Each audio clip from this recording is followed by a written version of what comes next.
कभी सोचा है कि जीवन की वो पहली चिंगारी आखिर जलती कैसे है? आज हम मानव जनन की उसी अविश्वसनीय यात्रा पर निकल रहे हैं। ये एक ऐसी प्रक्रिया है जो विज्ञान, चमत्कार और जिंदगी के असली सार से भरी हुई है।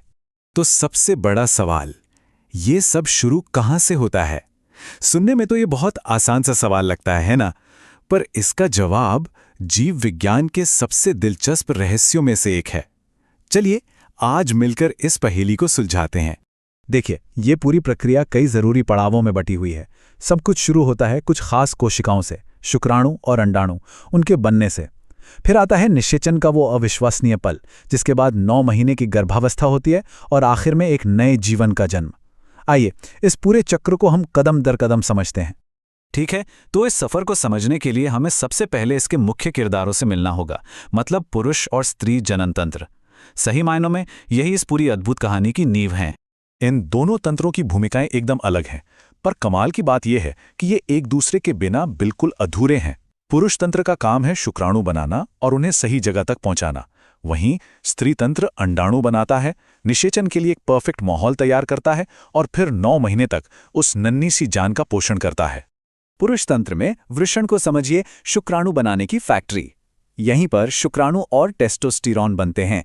फिर ये शुक्राणु अधिवृषण में जाकर कह सकते हैं थोड़े मैच्योर होते हैं और वहां से शुक्रवाहक के जरिए अपनी यात्रा करते हुए शिश्न के माध्यम से शरीर से बाहर निकल जाते हैं। अब बात करते हैं स्त्री जनन तंत्र की। अंडाशय हर महीने एक अंडाणु और एस्ट्रोजन जैसे जरूरी हार्मोन रिलीज करते हैं।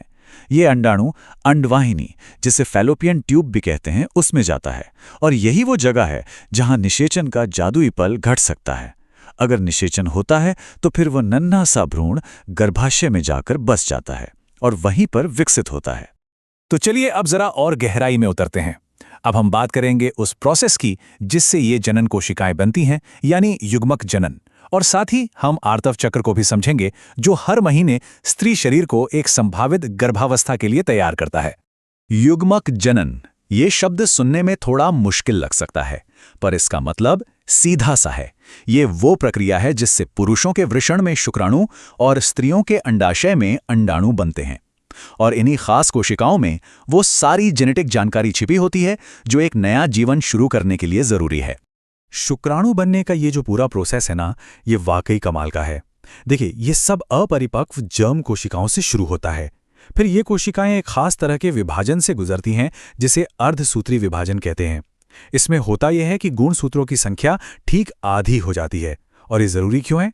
ताकि जब शुक्राणु और अंडाणु मिले तो गुणसूत्रों की संख्या फिर से पूरी हो जाए। और इस प्रक्रिया के आखिर में एक कोशिका से 4 शुक्राणु बनते हैं।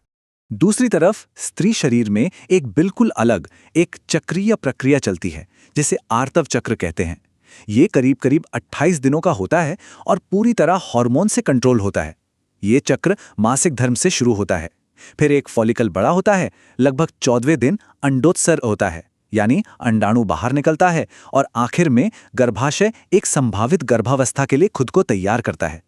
और अब कहानी के सबसे रोमांचक मोड़ पर आते हैं। वो पल जब शुक्राणु और अंडाणु की मुलाकात होती है। ये वो क्षण है जब एक नए जीवन की नींव रखी जाती है। ये है निषेचन और अंतररोपण का समय। जरा इस नंबर के बारे में सोचिए, 20 से 30 करोड़ हर बार। ये एक अविश्वसनीय दौड़ की शुरुआत है। करोड़ों प्रतियोगी हैं, पर मंजिल तक पहुंचता है सिर्फ एक। ये प्रकृति की शायद सबसे मुश्किल रेस में से एक है। तो ये ऐतिहासिक पल आखिर होता कहाँ है? बहुत से लोगों को लगता है कि ये गर्भाशय में होता है, लेकिन ऐसा बिल्कुल नहीं है। निषेचन की सही और एकमात्र जगह है अंडवाहिनी, यानी फैलोपियन ट्यूब। शुक्राणु तैरकर गर्भाशय से होते हुए इस ट्यूब तक पहुंचते हैं, जहां उनकी मुलाकात अंडाणु से होती है। जैसे ही पहला सबसे तेज शुक्राणु अंडाणु की बाहरी परत को भेटता है, मानो एक अलार्म बज उठता है। एक केमिकल रिएक्शन होता है जो फौरन अंडाणु की सतह को बदल देता है और एक तरह की अदृश्य ढाल बना देता है। यह शानदार मैकेनिज्म पक्का करता है कि कोई दूसरा शुक्राणु अंदर ना आ पाए। One winner takes it all. और जानते हैं, ठीक इसी एक पल में बच्चे का लिंग भी तय हो जाता है। कैसे? देखिए, सभी अंडाणुओं में एक एक्स गुणसूत्र होता है, लेकिन शुक्राणु 2 तरह के होते हैं, एक एक्स वाला और एक वाई वाला। अगर X गुणसूत्र वाला शुक्राणु अंडे को निषेचित करता है तो नतीजा एक लड़की XX होती है, और अगर Y गुणसूत्र वाला करता है तो नतीजा एक लड़का XY होता है। निषेचन के बाद एक और अद्भुत यात्रा शुरू होती है, सगर्भता की। अगले 9 महीनों में कोशिकाओं का वो छोटा सा समूह एक पूरे धड़कते हुए जीवन में बदल जाता है। ये वाकई में प्रकृति के सबसे बड़े चमत्कारों में से एक है। निषेचित अंडाणु, जिसे अब हम युग्मनज कहते हैं, फौरन बंटना शुरू कर देता है। 2 से 4, 4 से 8, और जल्द ही ये कोशिकाओं की एक ठोस गेंद बन जाती है जिसे तूतक कहते हैं। फिर ये एक खोखले गोले यानी कोरकपुटी में बदल जाता है, और यही कोरकपुटी गर्भाशय की दीवार में जाकर खुद को स्थापित कर लेती है। इस प्रक्रिया को अंतर्रोपण कहते हैं। ये एक बहुत ही नाजुक और जरूरी कदम है। और विकास की रफ्तार तो देखिए, हैरान रह जाएंगे। सिर्फ 1 महीने के अंदर भ्रूण का दिल बन जाता है और धड़कना शुरू कर देता है।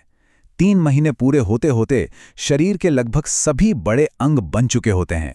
5वें महीने में पहली बार वो नन्ही सी जान हलचल करती है, और 9वें महीने तक शिशु इस दुनिया में आने के लिए पूरी तरह से तैयार होता है। इस पूरे विकास के दौरान अपरा यानी प्लेसेंटा एक पर्सनल लाइफ सपोर्ट सिस्टम की तरह काम करता है। ये कमाल का अंग मां के शरीर से भ्रूण तक ऑक्सीजन और पोषण पहुंचाता है और उसके अपशिष्ट पदार्थों को बाहर निकालता है। ये सचमुच मां और बच्चे के बीच की जीवन रेखा है। तो हमने एक कोशिका से लेकर एक पूरे शिशु के जन्म तक की इस हैरतअंगेज यात्रा को देखा। ये कितनी जटिल, कितनी सटीक और कितनी खूबसूरती से बनी हुई प्रक्रिया है ना? तो इस पूरी कहानी से क्या जरूरी बातें सामने आती हैं? पहली बात, मानव जनन कोई एक घटना नहीं बल्कि कई नाजुक पड़ावों की एक लंबी श्रृंखला है। दूसरी, पुरुष और स्त्री तंत्र दोनों की अपनी अपनी बहुत खास भूमिकाएं हैं। तीसरी, निषेचन एक बहुत ही सटीक जगह और समय पर होता है, यानी अंडवाहिनी में। और आखिर में 9 महीने के अंदर एक कोशिका से एक पूरा इंसान बन जाता है। और ये सफर हमें एक बड़े सवाल पर लाकर छोड़ देता है। जीवन का ये इतना जटिल और सटीक चक्र जो हम में से हर एक के अस्तित्व में आने से पहले हुआ, वो हमें हमारे अपने होने के बारे में क्या सिखाता है? इस पर जरूर सोचिएगा। हमारे साथ जुड़ने के लिए बहुत बहुत शुक्रिया।